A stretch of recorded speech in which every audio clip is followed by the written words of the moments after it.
Hello, you're welcome to the teacher channel. Thank you so much for being here.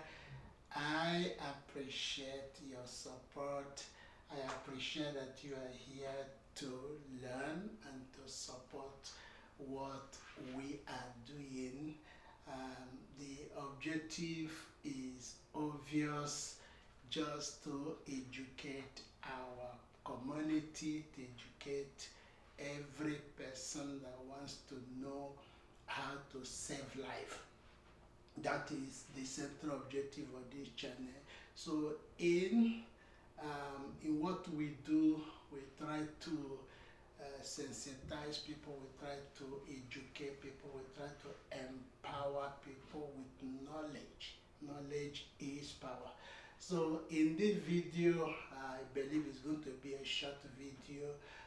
It is a continuation of the video that I did not too long ago that dwelled on CPR, Cardiopulmonary Resuscitation. We covered a lot on that video. Please, I would want you to watch that video, because that video is a precursory to this one.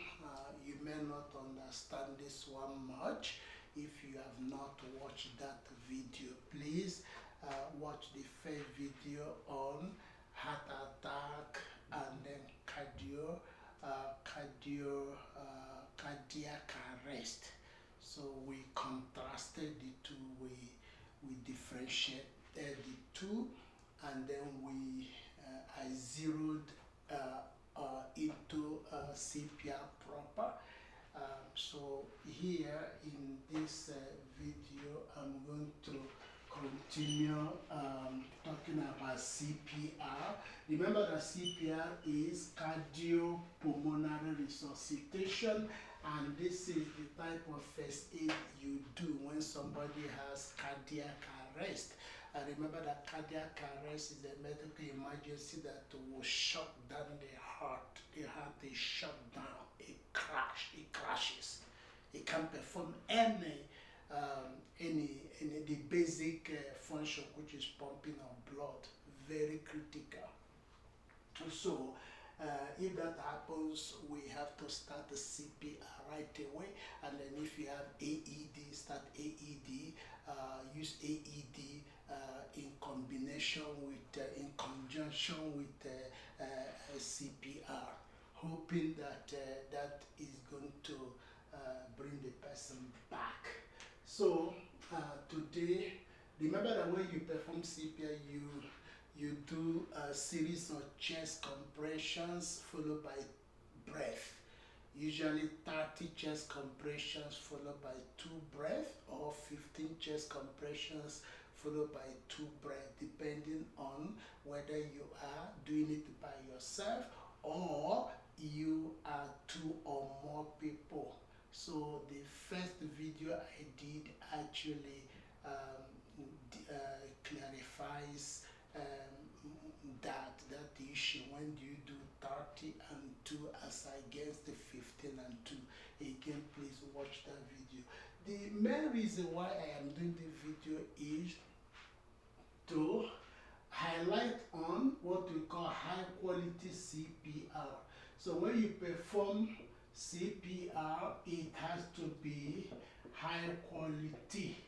So high quality CPR is recognizable. When you see it, you know, because it has some attributes.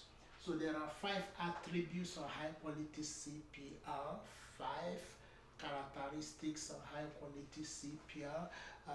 I'm going to list them on the board, and then I discuss them, and that will bring this video to the end. So prominent number 1 on the list is push hard and fast in the center of the chest. So in the center of the patient chest, center of the chest. So the sternum usually. So that is where you must place the heel of your hand, or if in the case of an infant, 2 fingers. So, but it has to be at the center of the chest, and they have to push hard and fast. Very important. Pushing hard and fast is mandatory for you to have what you call high quality CPR. Then number two is rate of compression. Rate of compressions, in other words, in 1 minute, how many compressions are you expected to put in? And of course, the answer is 100 to 120 per minute. Okay, so how do you get this number? Remember in the previous video, I gave an expression like this, okay? Or if you want, you can say 15 and 2, and then any number of cycles, how many times you do it, we don't know.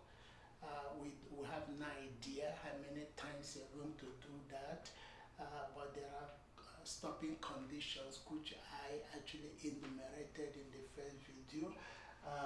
However, to get 100 to 120 compressions in 1 minute, you know that this end should be 4.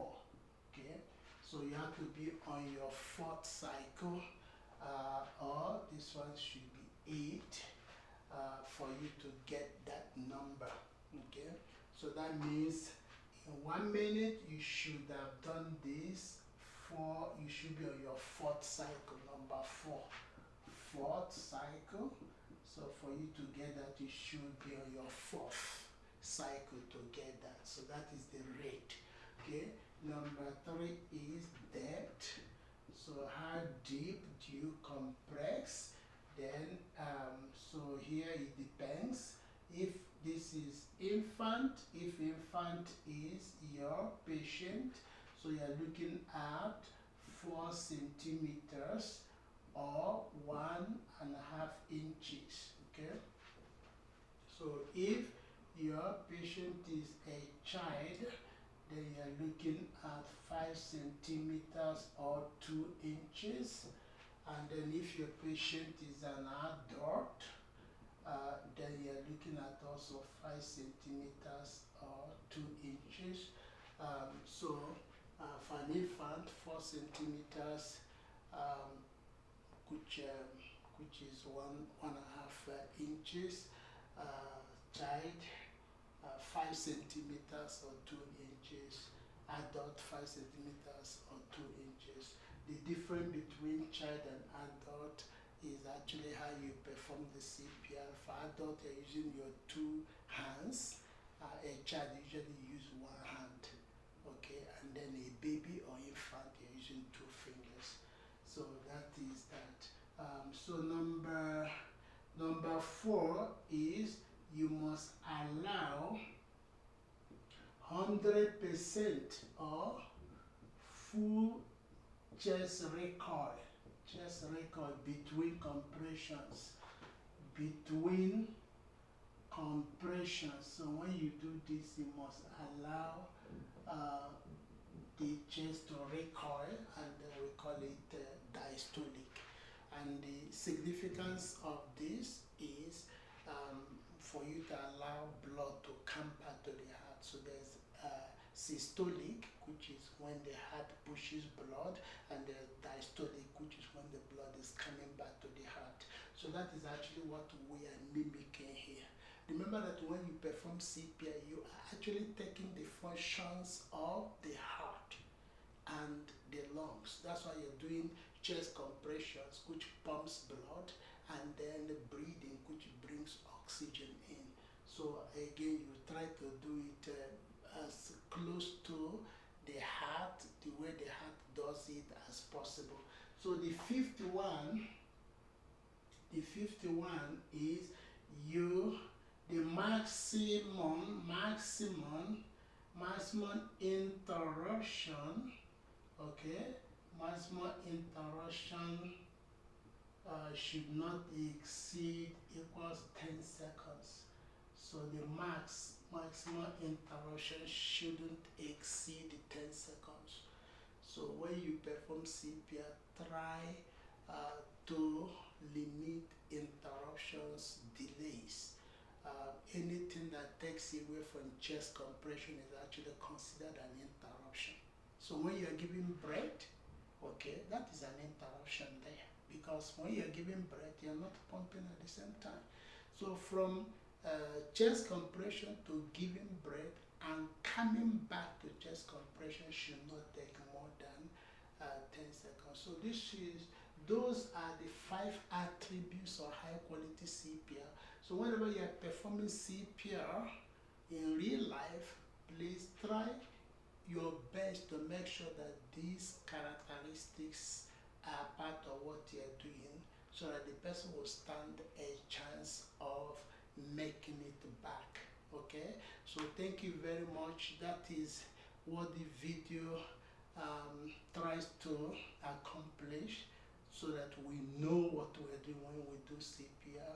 And I will stop the video here, but the third part is going to dwell on AED, which is also done alongside CPR when you combine the two.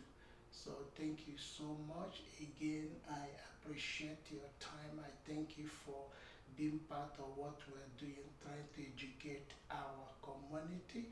So the way you can help here is sharing the video, like it, put your comment. Just take a little time, put comment on the comment box, and that will be very much appreciated. You're encouraging what we are doing, and I say thank you for that. And if you have not subscribed, please just click and then turn your bell on, so that when I upload, when I have new video, you get informed, you get notified.